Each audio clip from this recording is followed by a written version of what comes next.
This is the Inspection Pros Podcast, where we break down everything you need to know to grow a successful home inspection company. Join host Jake as we get insider knowledge from the industry's best on how to take your business to the next level.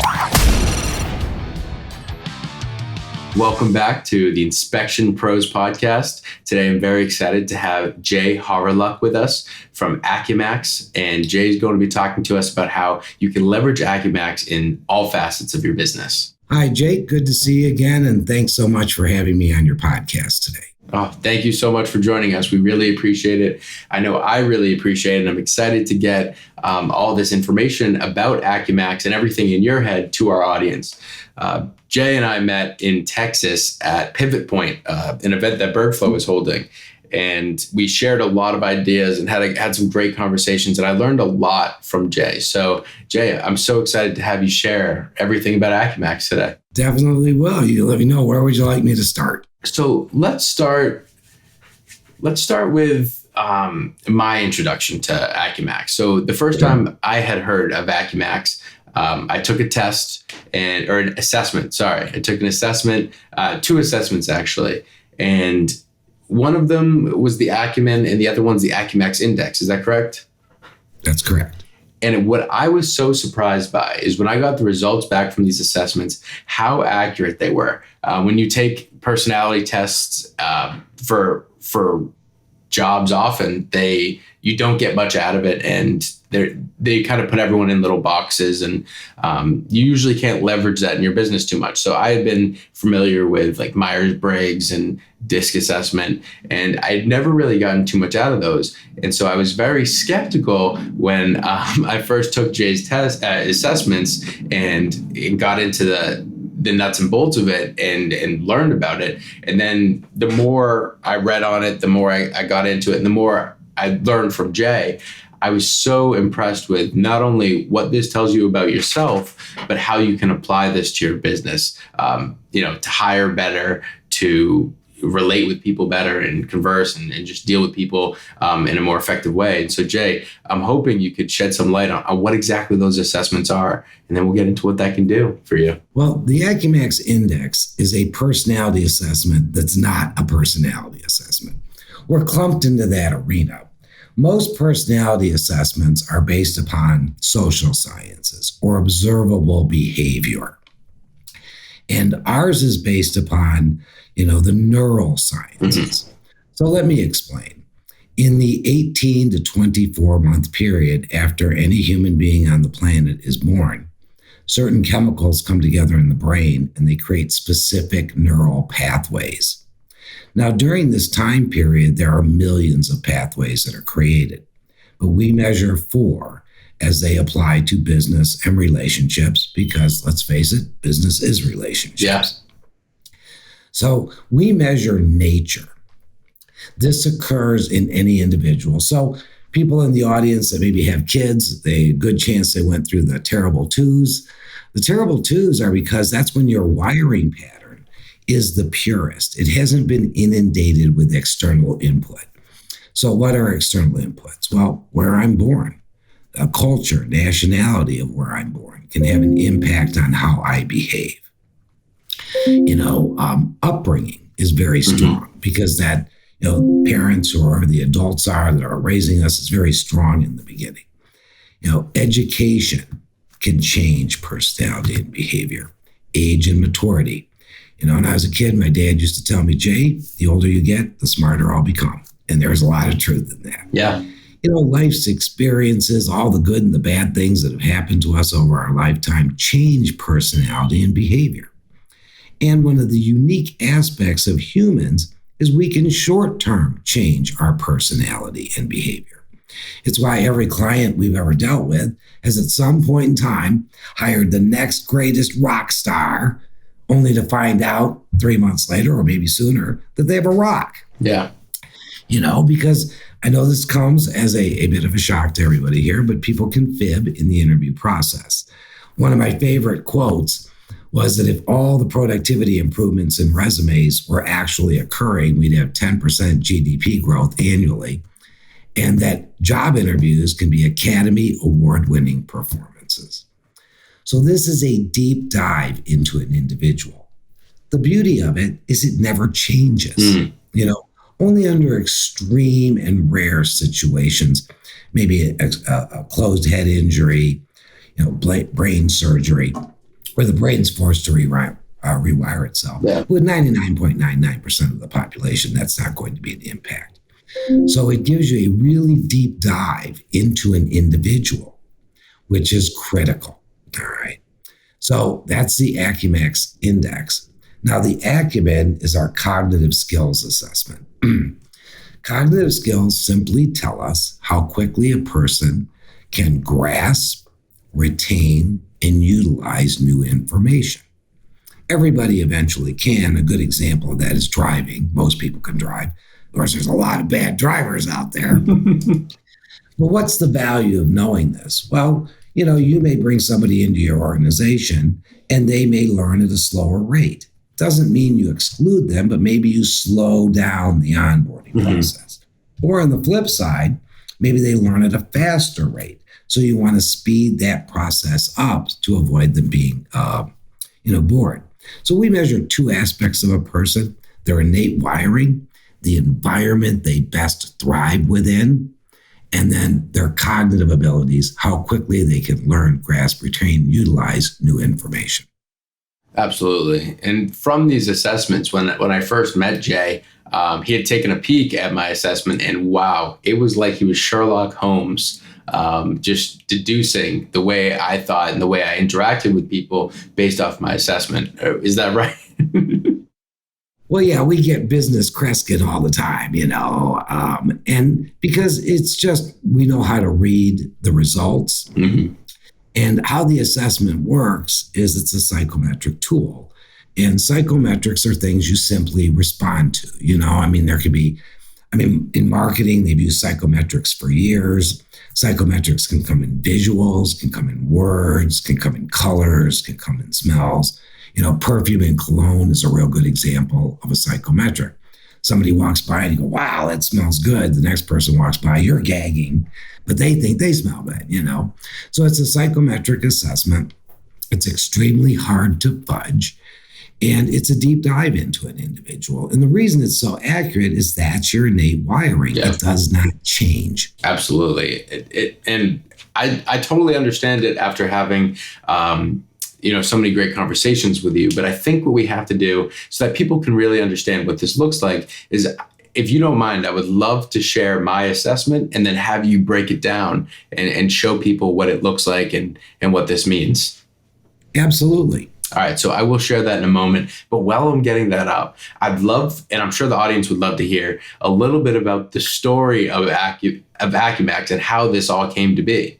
How did you found this company? Well, what's interesting is I, quite by accident, 22 years ago, fell into the personality assessment arena. I was actually working for a lean manufacturing company, and I was pretty much the liaison between the company and senior leadership. The issue at this company, though, is they had a very poor behavioral department. It was pretty much, the beatings will continue until morale improves. So I went looking for an alternative, and during that time of looking, I talked to a company, and they made me an offer, and so I said, well, what the heck, So I got into this arena 22 years ago. Mm-hmm. During my time with the other company, I was very successful. I was one of their top consultants, but there were things that were being relayed that didn't make sense. So I started to explore into this. At the same time, I became very interested in the neurosciences. And one of the shifts you're seeing that occurring right now is moving away from the behavioral science and personality and moving to the neurosciences. So I became very enamored with the neurosciences. And as I kiddingly say, from dealing with clients, hanging around with entrepreneurs, I got the bug myself. And so I decided to leave that company and create the AcuMax Index. Now, I had a 1-year non-solicitation that I honored. I highly recommend you do that. But during that time, it allowed me to fine-tune things, research, go into individuals, and I interviewed hundreds and hundreds and hundreds and hundreds of people. They would take it. I would put everything now is auto-generated through our software. I would put it all together by hand. And then we had the assessment validated. Now, what's a statistical validation? It simply states, do we measure what we say we're going to measure? Mm-hmm. And statistical validation is very important if you're going to use an assessment as part of the pre-screening process, which we can talk about a little bit later. Yeah. Secondarily, we have to be EEOC compliant. That means that we don't bias toward or against any protected class. Mm-hmm. So we launched the company, kiddingly, no revenues, no clients, no nobody. And I'm sure many in the audience can relate to that. And we've grown throughout the years. We're used now in pockets of Europe. We're used in Asia. We're used in Africa, South America, North America. And people, when they find it, just say the same thing you did. This is just so accurate. It is just me. And the beauty of it is people, it's not right or wrong or good or bad. It just is. But when you understand how somebody is wired, it takes away what I call people clutter. Yeah. And people clutter is the thing with employees, direct reports, coworkers, customers.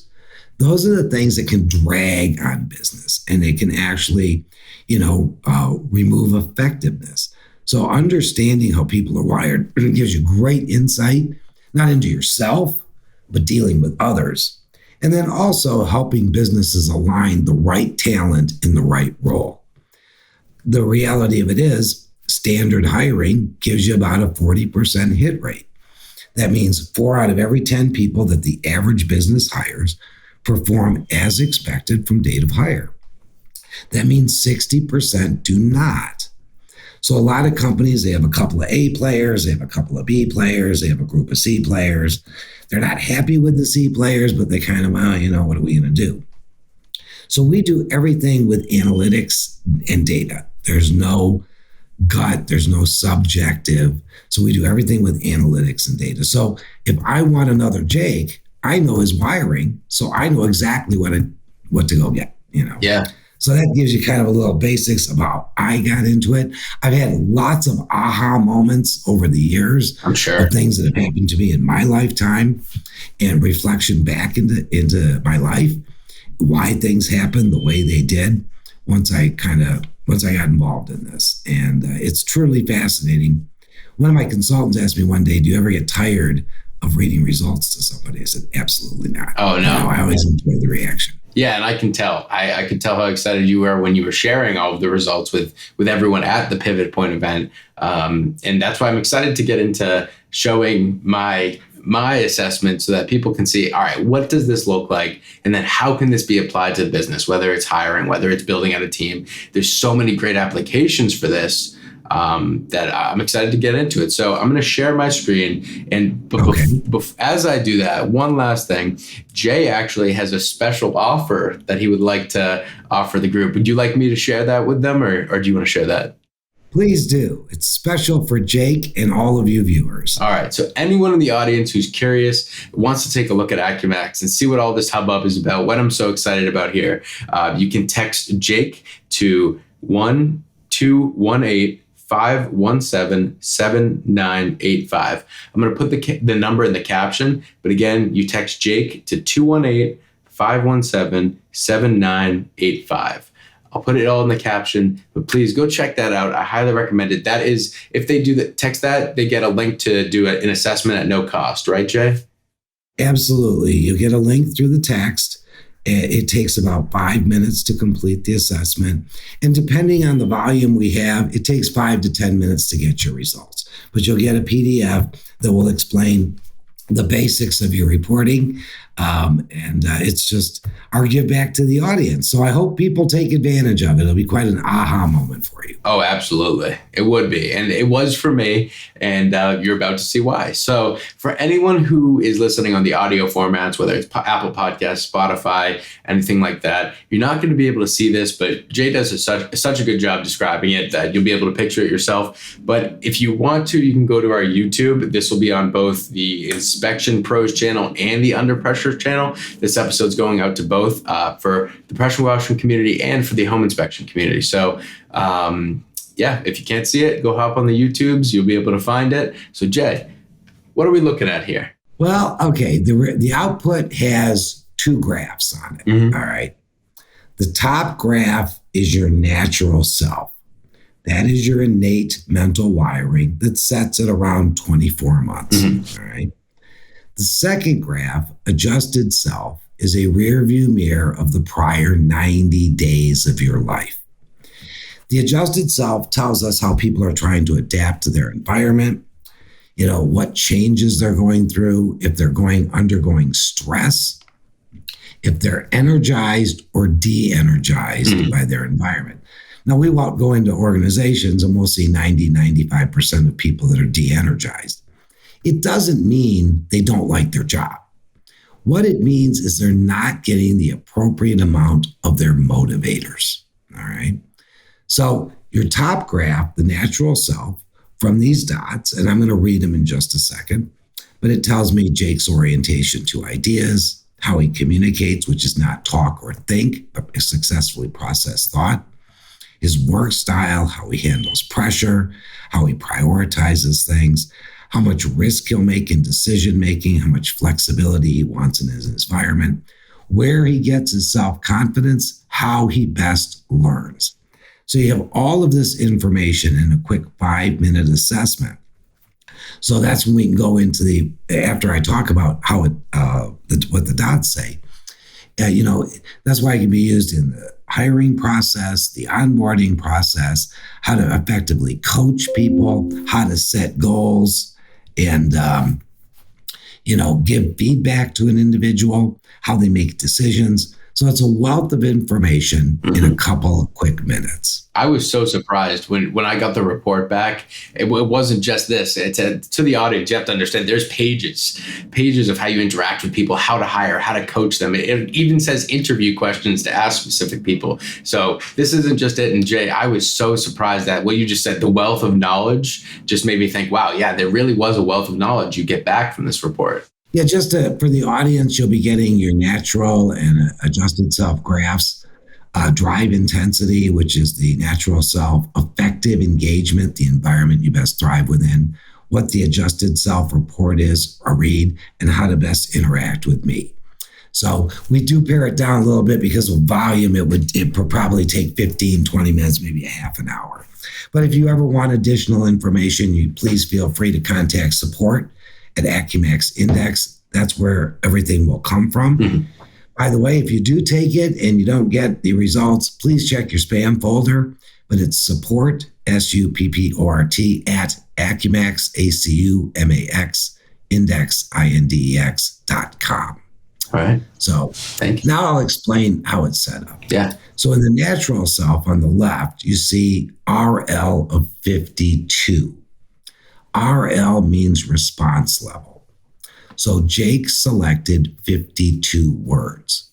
That creates the green line you see in the middle there. All right. It's unique to Jake. And so every time you take it, it's unique to you as an individual. So dots to the right are what we call high. Dots to the left are what we call low. And each of the dots correlates to the A, B, C, D, or TF in the right. All right.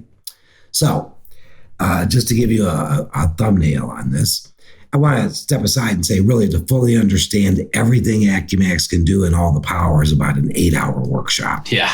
There's that much information.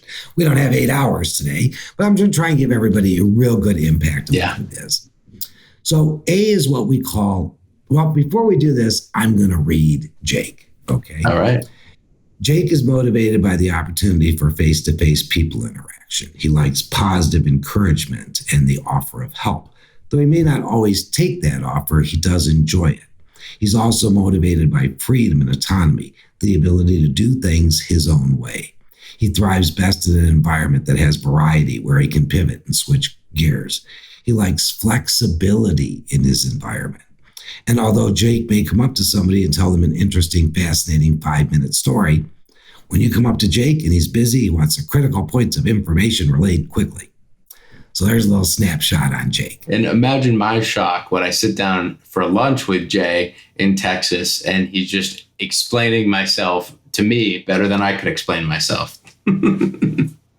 Well, that's one of the beauties, is it gives not only the why, but it also gives a great language to communicate with individuals. So I'm going to go through the A, B, C, D real quickly here, and then I'll get to TF. Please do. So A is what we call autonomy. All right. What it measures is idea flow in an organization. When the A is to the right, high in the A, that's Jake, high in the A. Those are individuals that prefer their way of doing things best. You know who you are out there. All right. Most engage with ideas with their thumbprint on it, the ability to tweak it, change it, will be more actively assertive in defending their ideas and plans of action. Now, when the A is on the other side of the norm, to the left, low in the A, those are individuals that prefer options in decision making. They want to know what's best for the team or organization. They prefer more harmony and accord in the work environment. They want less conflict, all right? Not good, not bad, not right, not wrong, but is. So from the idea flow perspective, in most organizations, the higher A's have a tendency to impose their way onto the lower A's. We have to remember, all people are free-thinking beings. All people have ideas. It doesn't matter if your A is all the way to the right, if your A is all the way to the left. It doesn't matter. But it's how I value them. Mm-hmm. So one of the things that we can teach is idea flow in organizations, how to let everybody contribute. In addition to that, there are roles in an organization where you want a higher A. There are roles in an organization where you want a lower A. Here's the funny thing about humans. It's our ability, and hey, Jay, can you play along with me real quick on this one? Absolutely. All right. So let me ask you some questions and then answer honestly. Would you want to work on an assembly line? No. Could you do the work if you had to? You had bills to pay, family to support. Probably. All right. More importantly, could you sell yourself as a pretty decent assembly line worker just to get the job in the interview? Probably. Yeah. All right. But what would you be thinking every single day when you walked into that job? Oh, I got to do the same thing over and over again. Would you consider it a long-term career move? Oh, no. What would you be doing when you weren't at work? Anything else? Another hobby, maybe a side hustle. Or more importantly, probably looking for another job. Yes. Yeah, that as well. The reason I bring this up is because this is what happens to business owners each and every day. They interview somebody and they interview well. And so, Jake, do you want to work on this? And I've lived my whole life to work on this. This is the job. I love the job. And Jake, by his nature, could sell himself. I'm going to tell you that right now. He can sell himself. And so, but he would be unhappy. And that's usually what creates, when you have an unhappy employee, they're not a fit for the role. They are usually either problem children or turnover in organizations. As a matter of fact, Gallup warned us of this great resignation over 10 years ago. They did a survey and they said 70% of the U.S. workforce was disengaged from their jobs. And there's two reasons. Number one, I'm not a wiring fit, putting Jake into the assembly line. Mm-hmm. All right. Number two, maybe I'm a wiring fit for the role, but I'm not properly motivated and coached. Yeah. So, let's say I hire Jake and he's a great wiring fit for the role. But then I micromanage him to death. Then, Jake, tell me how you're going to react to me micromanaging every move you make. Not well. Not well. Right. Yeah. So I don't know how exactly I would react now, but in the past, I probably would shut down and not be able to get through too much work. Well, that's exactly right. And this is why we don't have stamped on our foreheads, the little read I did on you earlier. You don't have that stamped on your foreheads. But this gives us so much data and information. All right. I'm going to get into BCD in just a second, but you see there's W's, for all of Jake's drives. And you'll notice on the reports when you get them, you'll see an L, you'll see a W, or an N. Now, you could be all L's, you could be all W's, you could be all N's, you could be any combination of L, W, and N. This simply means like, want, or need. Do you like something? Do you want something? Do you need something? So in Jake's case, he's high in the A. He wants an environment where he can act and generate on his own results his own way. He wants an environment of freedom and independence. He wants an environment where he can have his thumbprint and his input on ideas and plans of action. All right. Now, one of the beauties of the instrument is everything's an opposite. So what the high side likes, the low side's not so crazy about. What the low side likes, the high side's not so crazy about. So that just gives you a little snippet into the A. And again, there's jobs where I want a high A. There's jobs where I want a low A. Oh, yeah. All right. So let's go. Do you have any questions, Jake, as we're going through this? So I don't, but I know that some of the audience members may have questions. So if you do have questions and you're listening, check out the assessment. And again, I can bring up that number for you. But also reach out to Jay, reach out to me, and let me get you in touch with Jay. Let's see if we can get these questions answered, because I'm sure the audience will have some questions. Absolutely. Well, in my organization, we have a rule. The only bad question is the question that's not asked. Agreed. I love that. So the B drive is communication. All right. Everybody talks. Everybody thinks. But this is how I process thought. Now you'll notice Jake's B is to the right. He's what we call high in the B. Jake is a verbal thought processor. So this is how it works. As Jake is verbalizing, he's also developing ideas and plans of action. But it can be confusing to others at times because with high Bs, Jake may say, well, I'm thinking about turning right and it's the reasons. I'm thinking about turning left. Maybe we should go straight. As he's verbalizing, he's actually developing thought. All right. Another residual effect of high Bs like response from people. When they ask a question or make a statement, they like response. They like replies. All right. Now, the B on the other side, low in the B, those people talk, those people think, but I process thought differently. How the brain works for low B is I listen to everything that's going on, then my brain kind of sifts through it, gets rid of the unimportant stuff, focuses on the meat, and then concentrates. Now, if you ask a low B a question, if it's something they know cold, they'll just answer it. But if it's something that's new and unknown, they do best with time to think an important issue through. If they don't have that opportunity to think it through, they'll never buy in. Many of you in the audience have probably experienced what we call the meeting after the meeting. So you have a big meeting, you decide everything. Then the next day, a person walks in and says, I was thinking about that meeting. I'm not so sure I'm on board with this or this or this. All right. Well, it's normally because the individual needs to think it through to buy in. Buy-in is critical. Now, you can be authoritative in an organization and just say, do it this way.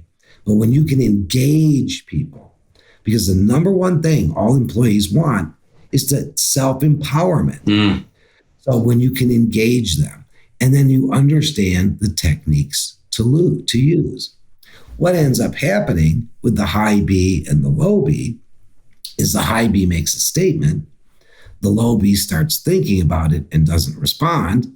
The high B then starts to repeat themselves to get a response. As the high B is verbalizing more to get their response, it's stopping the low B from thinking. So it can be a very vicious cycle that goes round and round. Absolutely. Right. That just shows the power of being able to leverage this assessment and say, all right, this vicious cycle could happen, but let's avoid it by being aware. You're arming yourself with tools here, with dealing with each other within your team, within your organization, by understanding how people are wired, right? Absolutely. I'm going to give everybody a coaching tip right now. If you're high in the B, like Jake, and you ask somebody a question and they stare at you, what we call the blank processing stare, that's indicative of the thought process. And again, it's an important question. She's like, what do you want for lunch, or something they know cold. But on that, when you see that, high Bs don't say anything. And if you don't like the dead air, make up your own response. Hey, you need a minute to think about that? Low Bs, when you experience somebody repeating themselves after they've asked you a question, all right, you probably have a high B. So just give them a response. Hey, Jake, you make a great point. Let me noodle on that a little bit. Let me think about it. I can get back with you in a couple of hours. Okay? That takes away the clutter that occurs. You know, one of the examples I like to use is this, because it happens to everybody. You know, a high B is at the store and the retail person says, dude, when do you want to take your washer and dryer? And they say, well, you know, man, I got a busy week here. Gosh, I'd like to get it before the weekend, but I got work responsibilities. I got stuff to do with the kids. I got this. I think Friday afternoon. I think I can squeeze it in Friday afternoon. And they'll do it just like that verbally. Low Bs have the same conversation, but guess where they have it? In their head. Okay.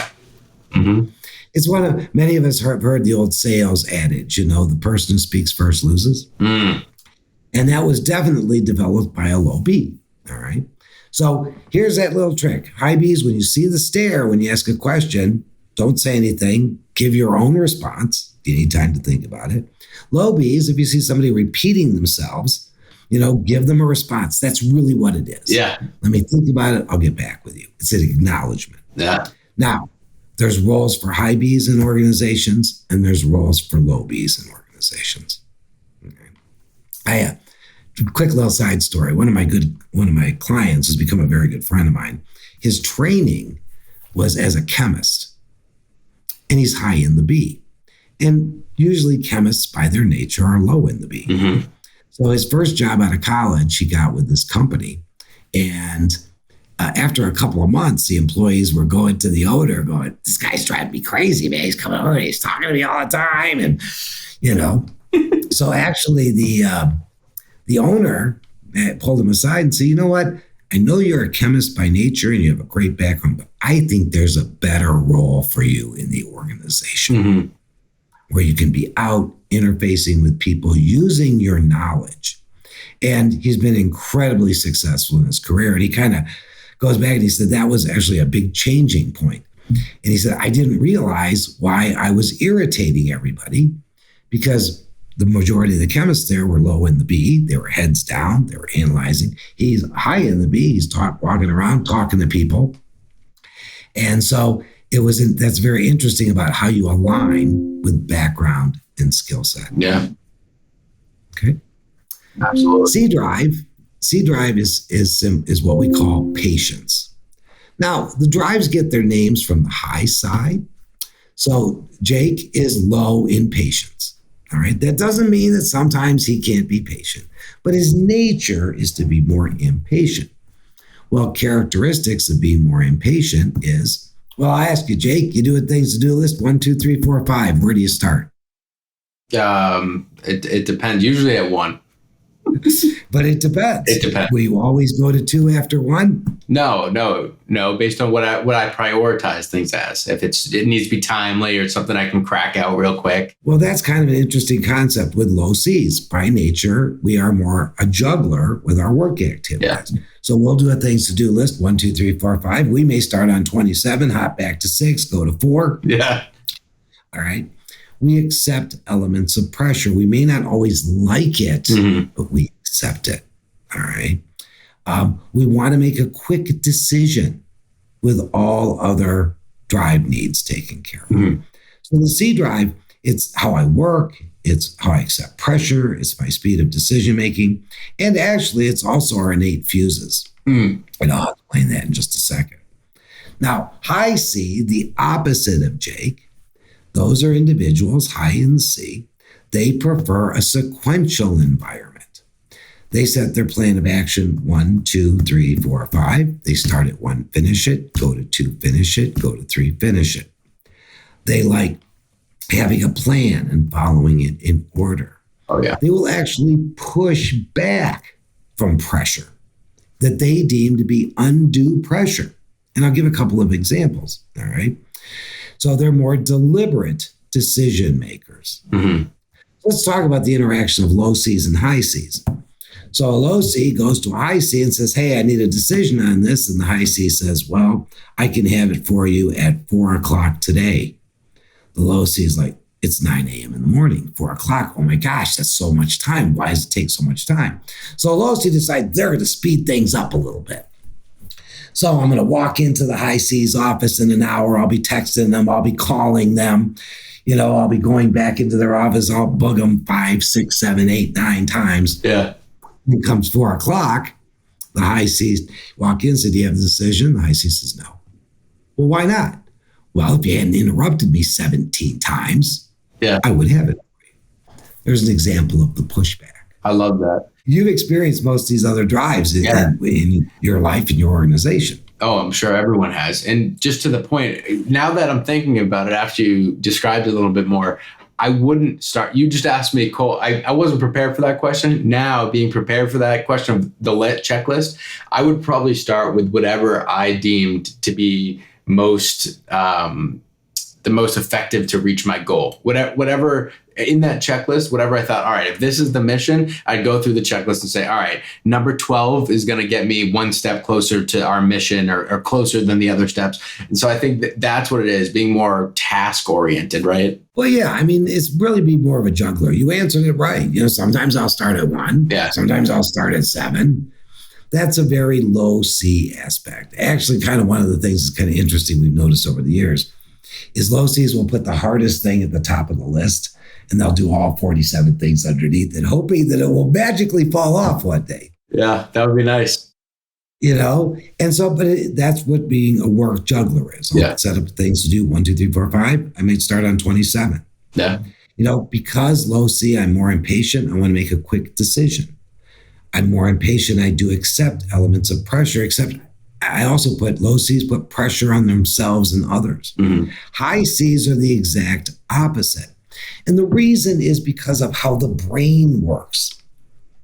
The high C brain is wired more for completion, which means if the high C is in the middle of doing something and then gets yanked away from it without the ability to button it down first, notice I didn't say finish, but said button down first, a residual part of their brain is still thinking about what they should have been completing. Yeah. You know, there are high C roles in organization and there are low C roles in organizations. You know, actually, personality assessments, little history here, started after World War II with the U.S. military studying why certain people were successful as a fighter pilot. Certain people were successful as a bomber pilot. Fighter pilot is low C. I have to pivot, change. Bomber pilot is high C. I have an actual plan to follow. That was actually the birth of personality assessments many, many years ago. That's so interesting. I love that. And the C drive, it's how we work, accept pressure, speed of decision making. I mentioned our innate fuse. Low C's, kiddingly, I like to do some jokes for things. But low C's, when we get irritated, we're like Old Faithful at Yellowstone National Park. We'll spit once a day. High C's, because they're more patient by nature, they're like Mount Vesuvius. When they finally explode, once every 3,000 to 4,000 years, they bury Pompeii in a mile of ash. It's kind of an interesting little thing. And usually what triggers it is pressure. Our tendency is to treat others the way we're wired. Yeah. That's what creates the disconnect with people over time. And that's why I needed to bring this to the audience so they could understand how you can arm yourself with this to understand that, you can't treat everyone and interact with everyone like they're yourself, because they're not. They have different wiring. And that's why we're here. Absolutely. A good example of low C environment is an emergency room in a hospital. Unpredictable. You may have a certain number, you may have patients to take, but then somebody comes in, has been a gunshot victim or has a heart attack. They may take, higher priority than somebody who has a broken arm. Yeah. But surgery is high C. It's a process and steps to follow. It's not like, well, Jake, today you're going to have your gallbladder. We're going to come in through your ear this time. Just for fun. But you kind of see that. There's low C jobs and there's high C jobs in organizations. I want to make this comment. This is the most stressful drive to work against. A low C working in a high C environment gets bored. Mm-hmm. They lose focus. That can oftentimes create safety issues. Oh, wow. Yeah. A high C working in a low C environment feels pressure. They can make mistakes. So this is a real important aspect in aligning people with jobs. The beauty is we use analytics. So in an organization, when we walk in, they say, I want another Jake. I have the analytics. Who's going to be best for technicians? Who's going to be best in sales? Who's going to be best in this? We have a couple of ways of doing it. Number one, we can look at data of existing people that are successful in the organization. And if the position doesn't exist, then we can make it, through what we call the subjective position profile. Mm-hmm. Very interesting. One of my clients, yesterday I was on the phone with them.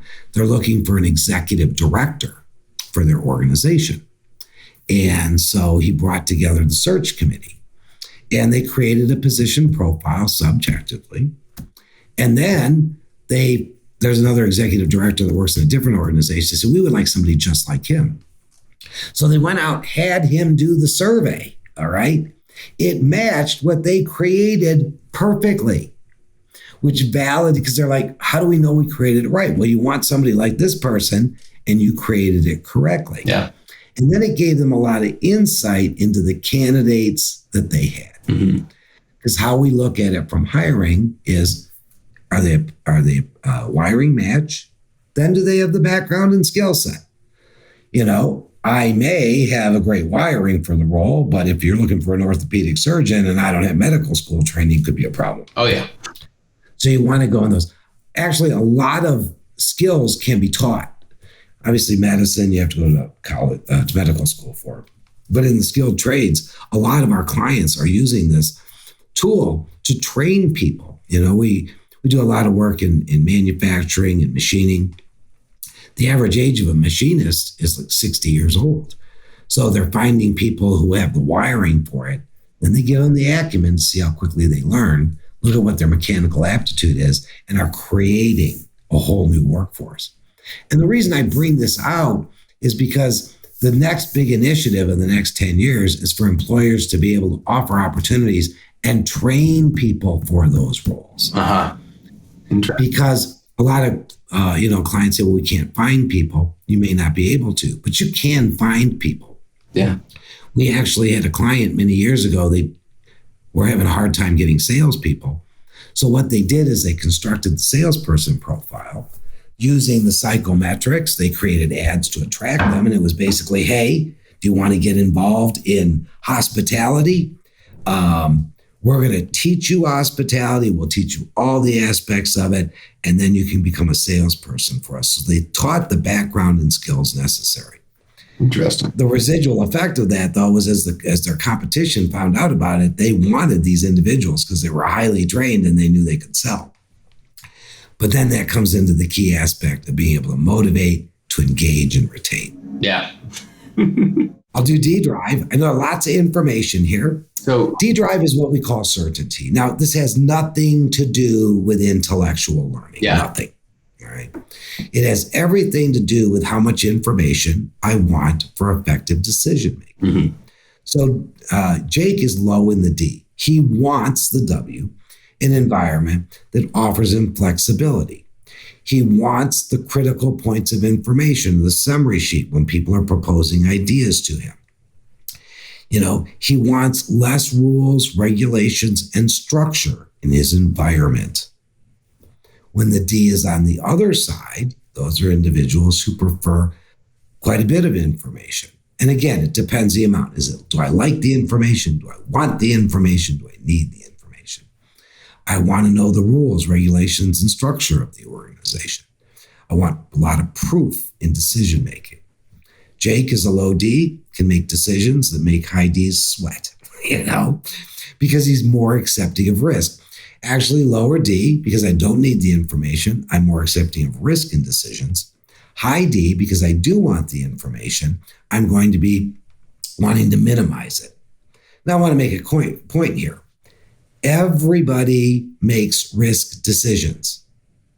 They just make them differently. Yes. That's a key. Many of the assessments say a person won't make a risk decision, or that's ridiculous. If somebody wouldn't make a risk decision, they wouldn't get out of bed in the morning. Yeah. You'd think so. Yeah. There's a scale. It's not binary. It is. And there's roles where I want a low D in them, and there's roles that I want a high D. Actually, that brings up something real quick. Sorry to interrupt here, but I'm curious.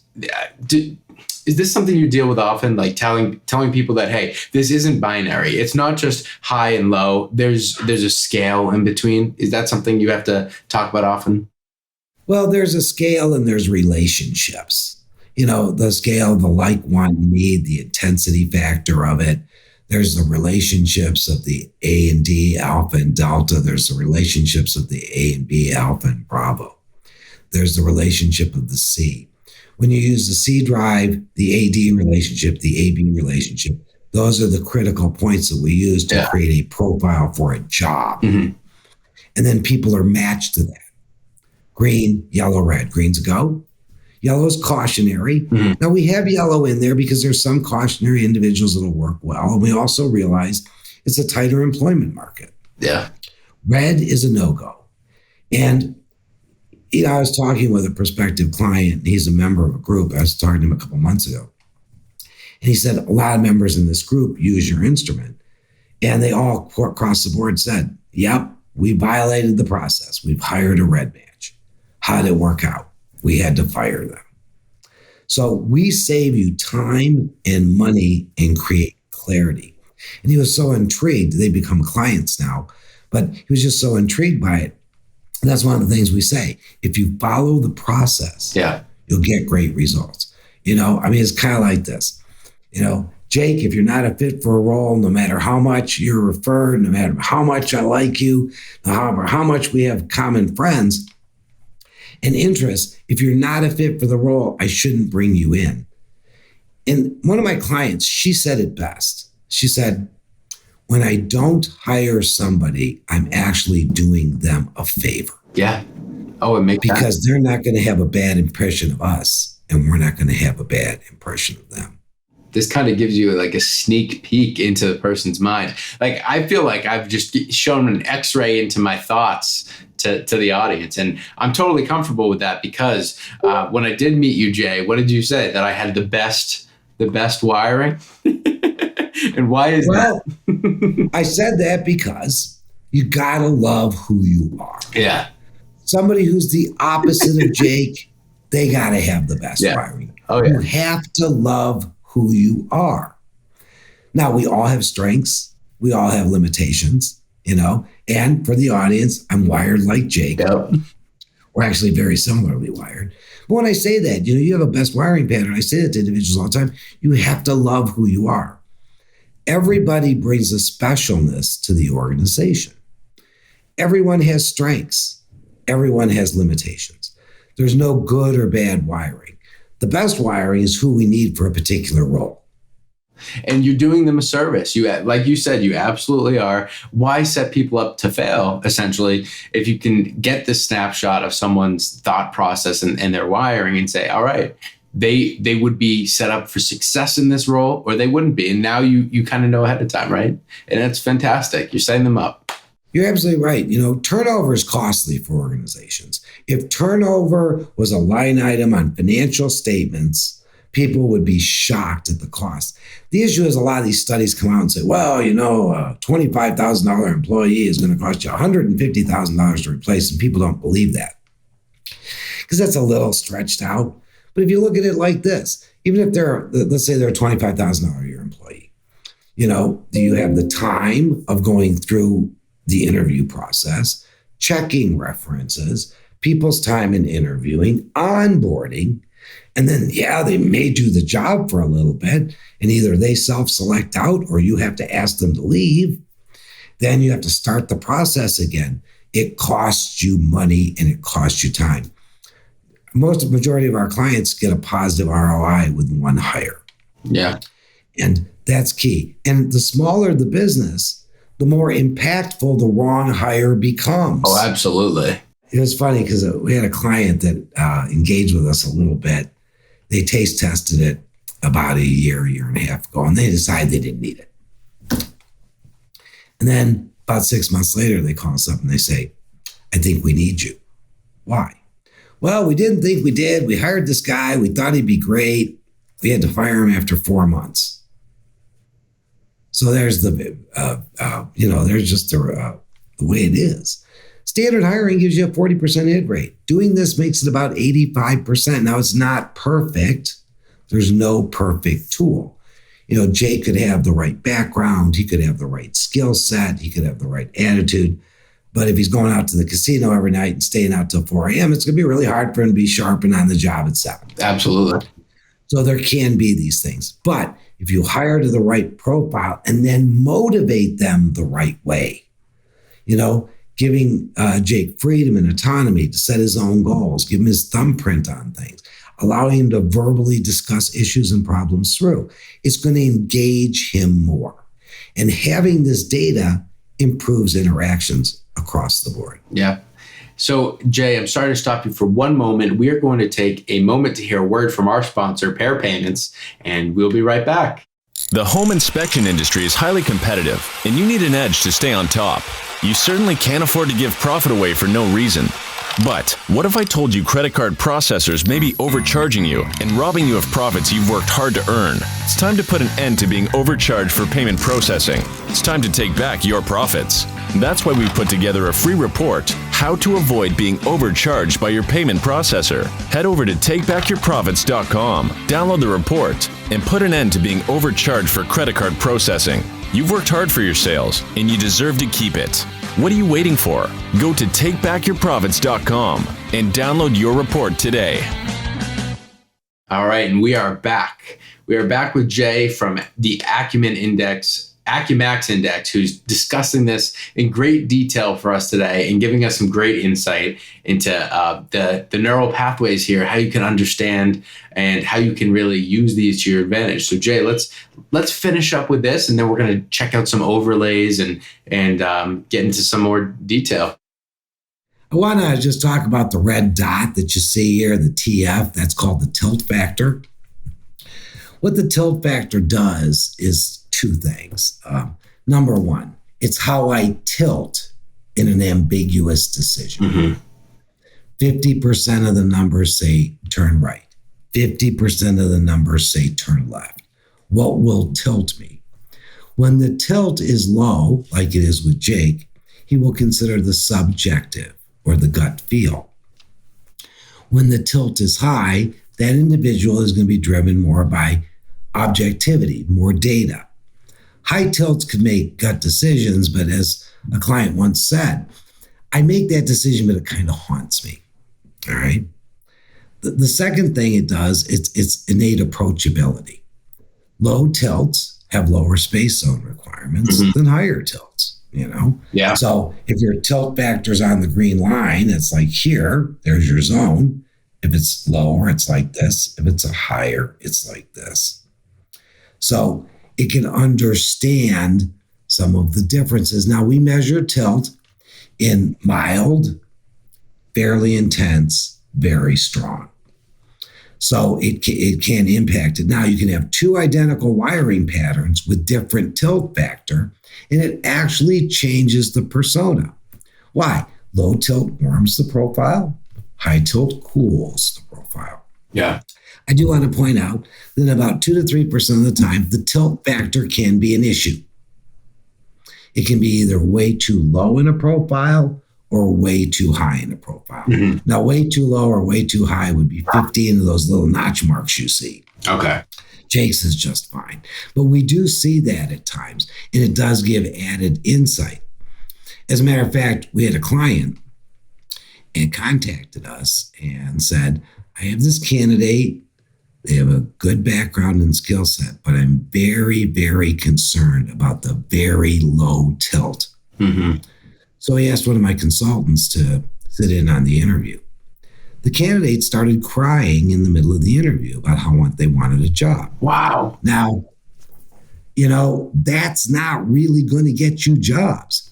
But it was so low, it just consumed her in emotion.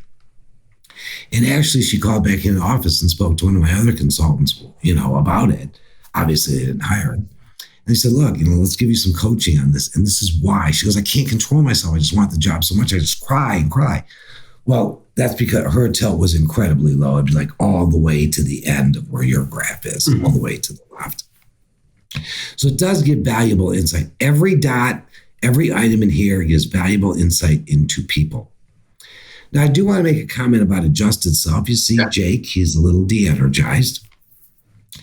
De-energized is because he's not getting enough of his innate motivators. Mm-hmm. He's making some changes, a little bit minor, but he's not getting enough of his innate motivators, okay?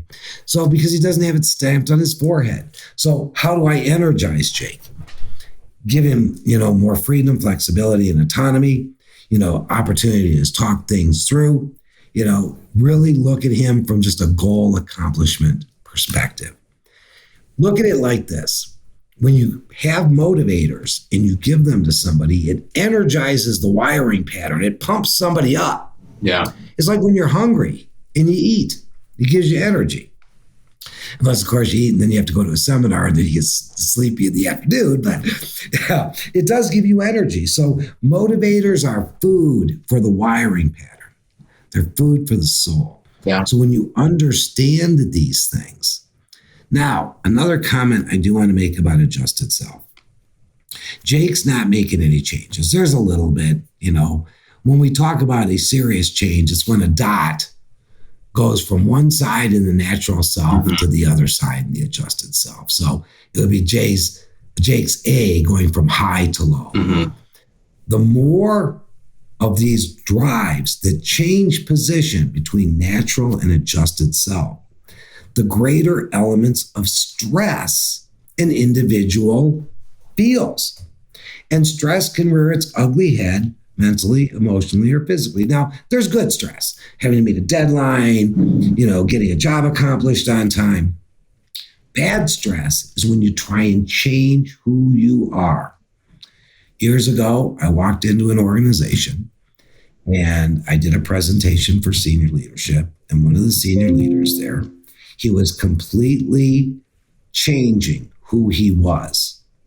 From the top graph to the bottom, all four of the drives were changing.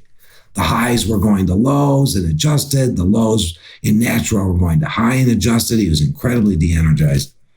I looked at him and I said, I really don't want to alarm you, but I'm a little concerned that you could be a candidate for a heart attack. Oh, wow. He looked at me and said, how did you know I had a heart attack 6 weeks ago? I've just gotten back to work. Wow. And that's the power. I'm not saying everybody who's stressed is going to, but the stress had been going on for so long. I talked to him. I said, how long have you been trying to be this way? He said, about 5 years. So much stress. And so, there again, stress can create physical issues, headaches, heart attack, upset stomach, mental issues where, you become fogged, or it's hard to think or clarify, and even to some elements, emotional issues, So There, like I said, it gives us an awful lot of information. That's all I really want to say about the adjusted self right now. And some of it that we're talking about here is why, a training class is 8 hours. Yeah. There's just so much value. There's so much. And one thing I do want to bring up is like, I'm sure you see a lot of adjusted selves being different from the natural selves due to COVID-19 and the adjustments that companies made after that with remote working. Like someone who's high A or high B and really needs that person-to-person communication, how do they react? And are they very adjusted when they're working remotely? Well, yeah. I mean, one of the things we responded to was we have a remote engagement report. How to better engage people. We had a lot of our clients reach out to us and say, okay, now the world's different. How do I engage them? Yeah. Because high Bs, we like that element of face-to-face. I mean, Zoom or Teams or WebEx is okay, but we like that. And a lot was obviously denied during the shutdowns of the pandemic. So we had that to help engage people remotely. And it was hard, I mean, one of the things that my company, we've been remote since day one. Mm-hmm. And so it wasn't a big culture shock for us to do it. However, what we did experience is because I have a lot of high B in my organization, we liked being face-to-face with the client, doing the live training. Well, we had to pivot. So our 2 pivots were to change the training format to a Zoom. So instead of having like a live 4-hour session, we'd break it down to a 2-hour session. Because we found that, it's the old adage, the mind can only absorb what the seat can endure. And then we did the remote engagement report. Yeah. And that was actually my director of IT came up with that idea. He says, we need to do this from his concept to delivery was 4 weeks. Wow.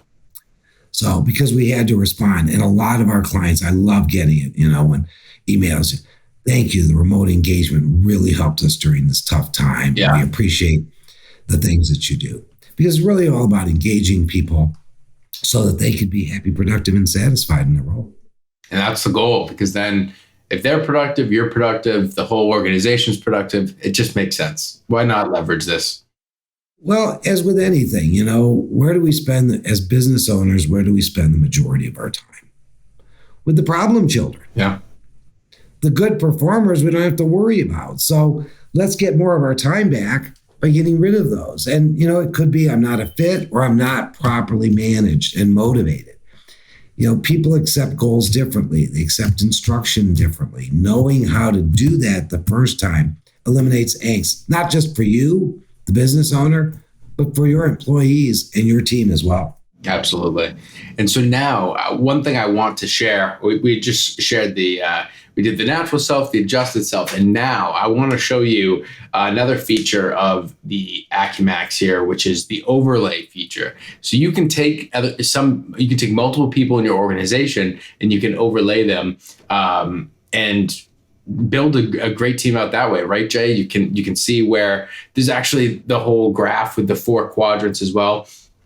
But right now I'm going to bring up an overlay of me and one of my siblings. I'm not going to name who it is just because I haven't asked to share this. But Right. here it is, anonymous. It's me and a sibling, and it's just very interesting. I'm the red and the sibling is the green. And I'm just, Jay, if you want to talk about this and we can get into this, it's just so interesting to me to be able to see, 2 people who came from the same people. It's like very different, right? Well, first of all, I'm glad you brought that up.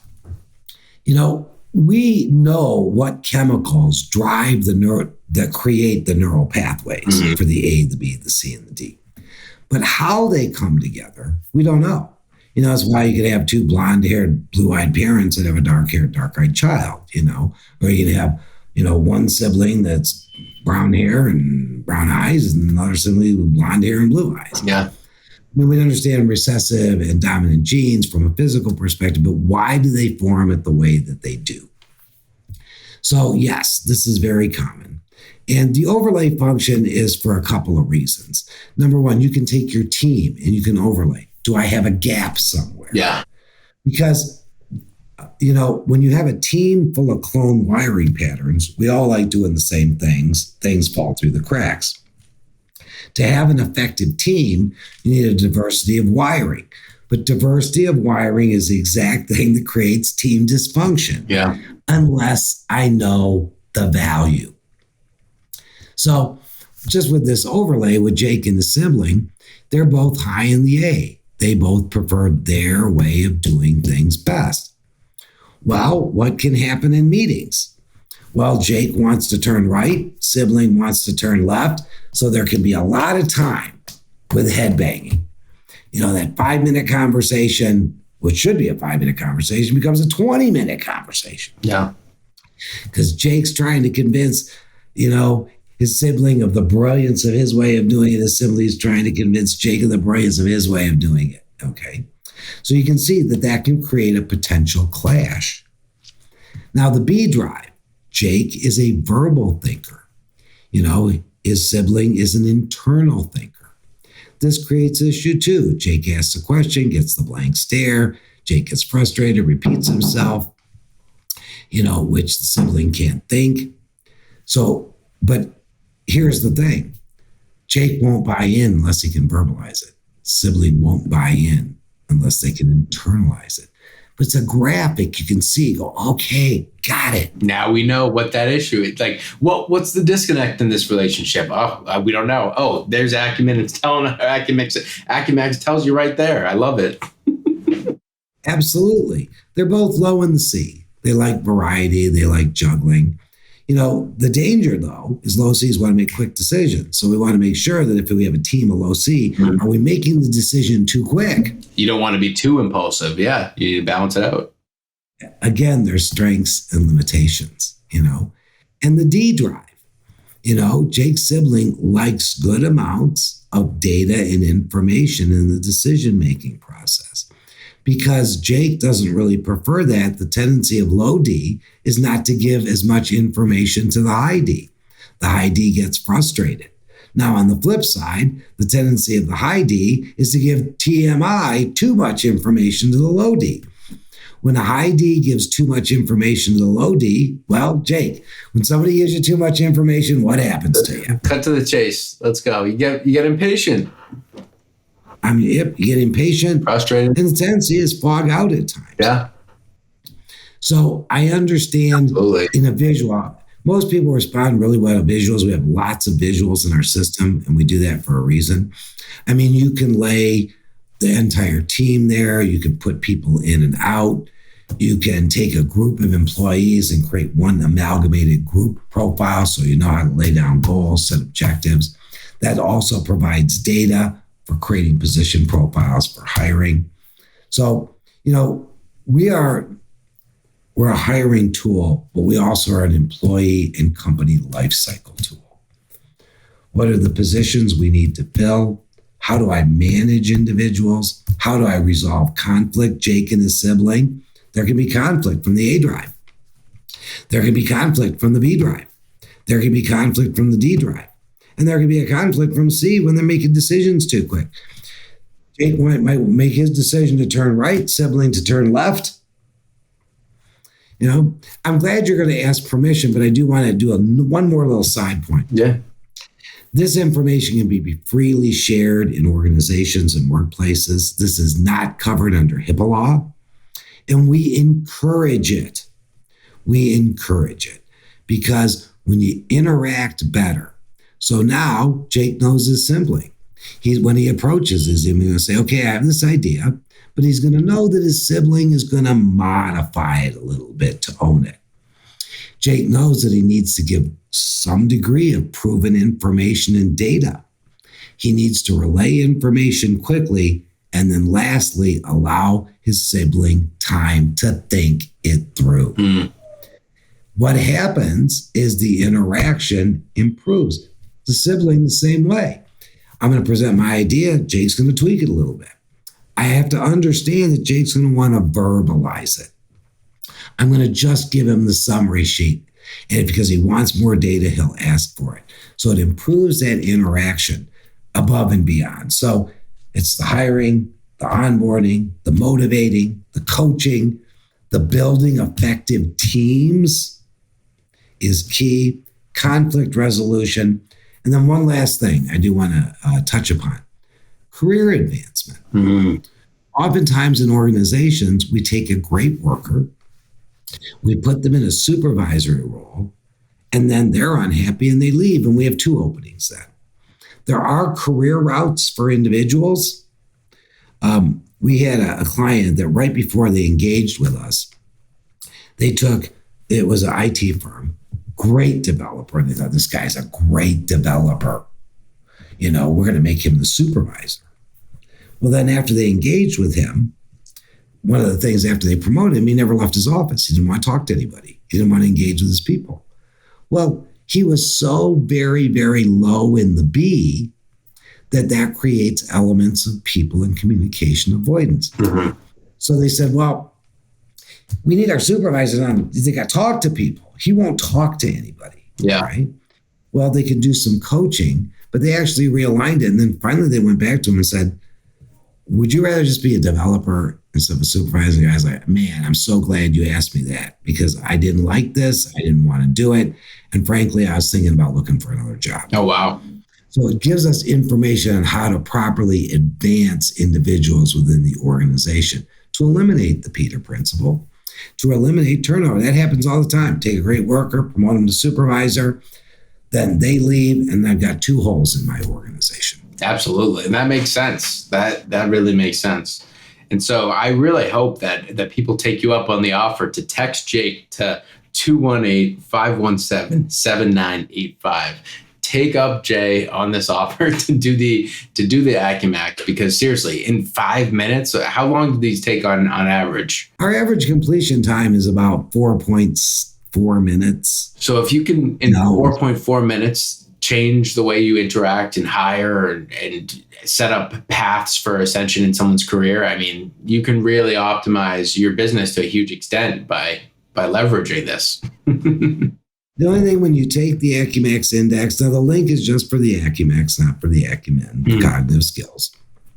But when you take it, don't overthink it, just do it. Be natural. And that's the best way to get the best results possible. And again, depending on volume, it may take up between 5 and 10 minutes to get your results.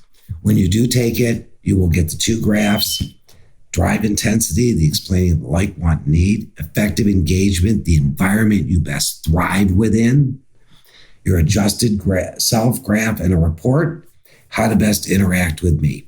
So you can start using some of these principles right away in better understanding yourself, and more importantly, how you interact with other people in your organization, in your customers, and even in your personal life. Absolutely. And that's huge to me as well, because now I hear all this and I'm reflecting back to, oh, wow, that's how I react to things. And this is why.